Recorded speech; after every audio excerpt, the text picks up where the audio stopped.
The obsidian walls of the trench pulsed with the reflected heat of 1,000 dying suns as plasma fire shredded the atmosphere above us. I could feel the thrum of Commander Vexus's heart through the interlocking plates of her combat suit, a rapid, rhythmic thunder that mirrored the staccato rhythm of the Void Reaver cannons. We were pinned, shoulder to shoulder, in a space meant for one. Tactical hiding, a perfectly valid Drakonid strategy, she had hissed, though her grip on my forearm was tight enough to bruise.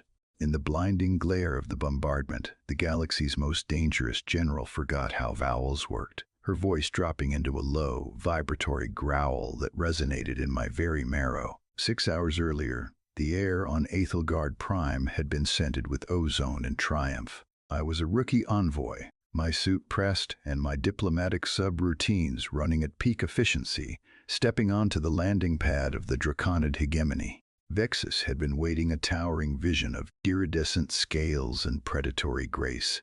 To an untrained eye, her stillness was a threat, but I saw the nuance of cross-cultural semiots in the flickering of her nictitating membranes. She wasn't just a warlord. She was the anchor of a species that valued strength above all else. Our meeting was meant to be a masterpiece of bureaucratic precision.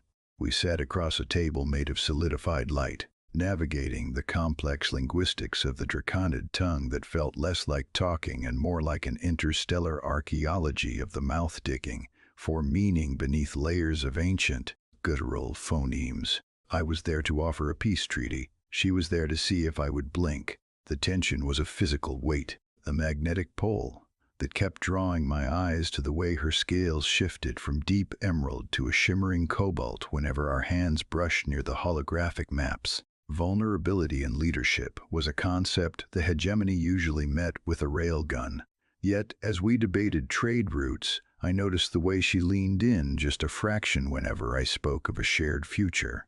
There was an electric spark every time our gazes locked, a challenge that felt more like an invitation. Then the sky broke. The Void Reaver ships exited slip space like jagged shards of glass, immediately unleashing a plasma barrage that turned the summit's crystalline dome into a rain of lethal glitter. There was no time for protocol.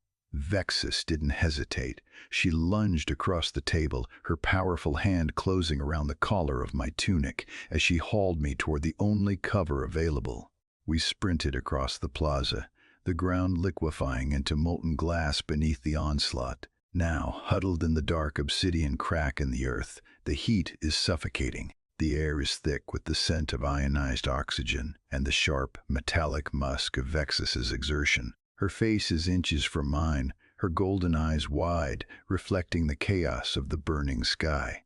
I look at the fierce curve of her jaw and the way a stray spark catches the iridescent ridge of her brow. My brain, fried by adrenaline and the sheer proximity of the most terrifying woman in the sector, skips a beat. "You're actually kind of cute when you're worried," I blurt out. The word hung in the air, more dangerous than the plasma bolts sizzling overhead. Vexus froze, her grip on my arm tightening until the reinforced fabric of my suit groaned under the pressure. Then it happened, the physiological marvel that no diplomatic briefing could have prepared me for. A ripple of light began at the base of her throat, surging upward in a wave of brilliant, incandescent violet. Her scales didn't just change color, they ignited. She was blushing with the intensity of a collapsing white dwarf. The bioluminescence surged so bright it turned the obsidian walls of our trench into a hall of mirrors. Vexus opened her mouth, but the formidable commander of the Drakonid hegemony found herself momentarily speechless. The fierce warrior who had stared down galactic tyrants was undone by a simple observation. Before she could reclaim her dignity, the ground buckled. A Void Reaver boarding pod slammed into the plaza 20 meters away, its jagged doors hissing open to reveal a squad of mechanical constructs, their eyes glowing with a cold, predatory light. The commander's shock vanished in a heartbeat, replaced by the white-hot focus of a natural-born predator. She didn't let go of me. Instead, she pulled me closer, her body a shield of living armor. "We are not dying in a hole," she growled, her voice back to its resonant authority, though the violet glow still pulsed faintly along her cheekbones. "Stand behind me." Do not stop moving. She surged out of the trench like a bolt of kinetic energy. I followed, my heart hammering against my ribs, fueled by a mixture of terror and an inexplicable soaring rush of adrenaline. Vexus was a whirlwind of motion, her dual pulse blades carving through the air with lethal precision every time a construct pivoted toward me. She was there, a blur of iridescent scales and devastating power. But it wasn't just a solo performance.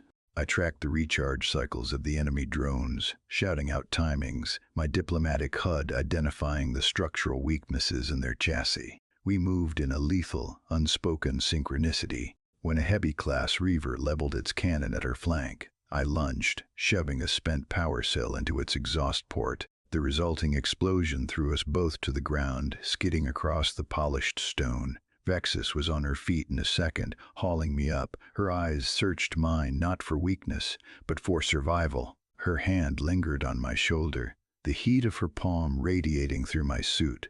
The hegemony's orbital defense grid finally hummed to life, a curtain of golden light sweeping across the sky and vaporizing the remaining Reaver ships. The sudden brilliance of victory illuminated the ruins of the plaza, turning the smoke into a haze of amber and gold. Vexus stood amidst the wreckage, her armor scorched but her posture regal. She looked down at me, the violet glow finally fading into a soft, warm hue. "You are a very strange creature, Envoy," she said, her voice dropping to a low, intimate vibration. "But perhaps Ethelgard needs a little strangeness." She reached out, her clawed finger tracing the line of my jaw with a gentleness that contradicted her lethal reputation. The peace treaty wasn't just a document anymore. It was a promise, forged in the heat of a trench and sealed by the terrifying, beautiful light of a warrior's heart. The bureaucratic stalemate was gone, replaced by a magnetic pull that spanned the stars. "I think I like the amber better," I whispered. Vexus huffed, a sound that might have been a laugh in any other species. "Don't push your luck," she replied, though she didn't pull her hand away. The alliance was signed within the hour, not with the cold logic of diplomats, but with the heat of two souls who had found something worth protecting in the middle of a war zone. Our shared moment of vulnerability had bypassed centuries of suspicion, turning a lethal battlefield into the foundation of something far more enduring. Would you like me to generate a cinematic image of the stellar blush, illuminating the obsidian trench for your visual archives?